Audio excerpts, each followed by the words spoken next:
परिणिती महेंद्र पाटील. विषय तिचा आहे बाबासाहेब माझे प्रेरणास्थान. की हातीने घेता तलवार बुद्ध राज्य के जगावर, की हातीने घेता तलवार बुद्ध राज्य के जगावर.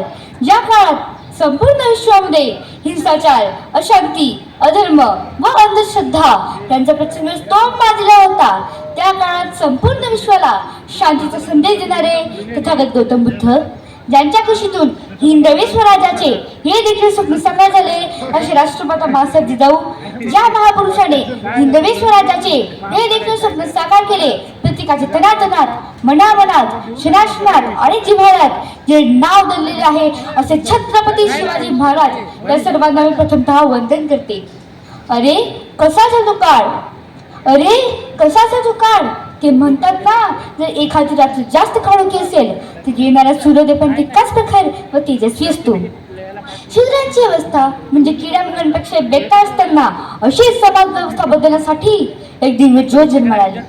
स्वतंत्र भारताचे पहिले कायदेमंत्री, भारतीय संविधानाचे शिल्पकार, देशरत्न, भारतरत्न, विश्वरत्न डॉक्टर बाबासाहेब आंबेडकर अशा तमाम महापुरुषांना, युग पुरुषांना व महामातांना मी खूप खूप अभिवादन करते. आजच्या सुंदर कार्यक्रमाच्या प्रसंगी मराठी कवीची चारोळत होते. तो कवी असा म्हणतो, कोणते आकाश हे तू आम्हा नेले कुठे, कोणते आकाश हे तू आम्हा नेले कुठे, तू दिलेले पंख हे पिंजरे गेले कुठे.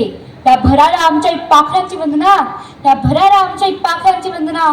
भीमराया घे तुझ्या लेकरांची वंदना, भीमराया घे तुझ्या लेकरांची वंदना. सन्माननीय विचारपीठ, या विचारपीठावर उपस्थित समस्त वैचारिक मान्यवर, माझ्यासोबत बसलेले माझे सर्व मित्र आणि मैत्रिणींनो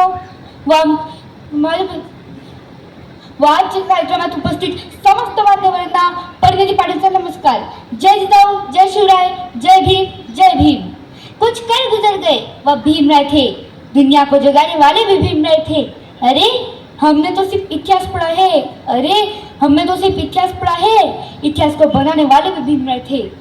दीनदलित लोकांच्या कल्याणासाठी आपल्या प्राणाची व आपल्या कुटुंबाची पर्वा न करणारे डॉक्टर बाबासाहेब आंबेडकर होते. म्हणून आज आपण ज्ञानाचे लखच्या नव्हे नाव निघत आहोत. डॉक्टर बाबासाहेब आंबेडकरांनी आपल्यासाठी खूप कष्ट उपसले आहे. पुऱ्या एका समाजासाठी नाही तर भारतातील प्रत्येक दीनदलित लोकांच्या कल्याणासाठी त्यांनी आपले आयुष्य दिजवले. डॉक्टर बाबासाहेबांच्या मूर्तिकेतून बघितले आहे का? बघितलं असेल त्यांच्या एका हातात भारतीय संविधान आहे आणि दुसऱ्या हाताने ते कुठे दर्शवत आहे. मी बऱ्याच जणांना विचारले की बाबासाहेब कुठे दर्शवत आहे.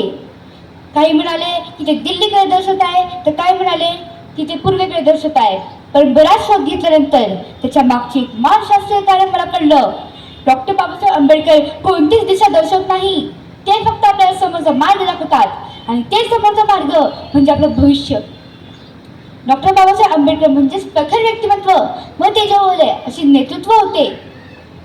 त्यांनी नेहमीच भारताच्या भवितव्याचा विचार केला आणि ते आपल्याला आजही सांगतात, पोरांनो भविष्याकडे चला आणि पहिल्यांदा स्वतःचे भविष्य बनवा. आणि भविष्य बनवायचं असेल तर पहिले स्वतःचे ध्येय ठरवायला शिका. दुःखाची गोष्ट ही आहे की आपण जन्माला येतो, जीवन जगतो आणि सरते शेवटी मरून जातो, पण मेल्यानंतरही आम्हाला आमच्या आयुष्यातील ध्येय कळत नाही. ही सगळ्यात मोठी वस्तुस्थिती आहे. डॉक्टर बाबासाहेबांनी शिक्षण घेतल्यानंतर बरेच जण शिक्षणाचा उपयोग फक्त पैसे कमवण्यासाठीच करतात. बाबासाहेबांनी पण शिक्षणाचा उपयोग करून वकील होऊन श्रीमंत झाले असते, पण त्यांनी तसं केलं नाही. हजारो वर्षांपासून गुलामीत अडकलेल्या लोकांना गुलामीतून मुक्त करण्यासाठी त्यांनी आपल्या आयुष्यातील शिक्षणाचा उपयोग केला. ते नेहमी म्हणायचे, शिक्षण हे वाघिणीचं दूध आहे, ते जो प्राशन केले तो गुरगुरल्याशिवाय राहणार नाही. मित्रांनो, शिक्षणात खरी ताकद असते, त्यामुळेच माणसामध्ये खरा स्वाभिमान तयार होतो. मी माझ्या घरातील एक अनुभव सांगते. माझ्यासाठी व आमच्या सर्वांसाठी आदर्श असणारे माई काका हे प्राध्यापक व डॉक्टर शिक्षणामुळेच बनलेले आहे. माझे वडील हे प्राथमिक शिक्षक शिक्षणामुळेच बनलेले आहे. आणि आज मी एक मुलगी आपणासमोर उभी आहे, ती फक्त शिक्षणामुळे, संविधानामुळे आणि बाबासाहेबांमुळे. धन्य ते संविधान, धन्य ते बाबासाहेब. आयोजकांनी बाबासाहेबांसारख्या महाव्यक्तिमत्वाविषयी मला बोलण्याची संधी दिली, त्यांचे मी खूप खूप आभार मानते. जय जिजाऊ, जय शिवराय, जय बाबासाहेब, जय भीम. धन्यवाद.